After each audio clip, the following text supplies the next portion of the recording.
வணக்கம் என் இனிய தமிழ் உறவுகளே.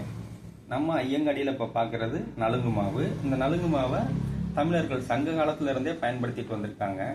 இதில் முக்கியமான மூலப்பொருட்கள் என்னென்னு பார்த்தீங்கன்னா பாசிப்பயிறு, வெற்றிவேறு, வேம்பு, ஓமம், கஸ்தூரி மஞ்சள், ஆவரம்பூ, இது மாதிரிலாம் பயன்படுத்தியிருக்காங்க. இது ஒவ்வொன்றுக்கும் பார்த்தீங்கன்னா ஒவ்வொரு நற்குணங்கள் இருக்கும். பாசிப்பயிறு பார்த்தீங்கன்னா எண்ணெய் பிசுக்கு எடுக்கும், தோலை மென்மையாக்கும். அதே மாதிரி வெட்டிவேர் எடுத்துக்கிட்டிங்கன்னா வாசனை கொடுக்கும், குளிர்ச்சி கொடுக்கும் உடம்புக்கு. வேம்பு ப்ளஸ் கஸ்தூரி மஞ்சள் எடுத்துக்கிட்டிங்கன்னா அது ஒரு கிருமி நாசினியாக ஆக்ட் ஆகும். இது மாதிரி பற்பல மூலிகைகளை சேர்த்து தான் அந்த காலத்தில் குளிச்சிருக்காங்க.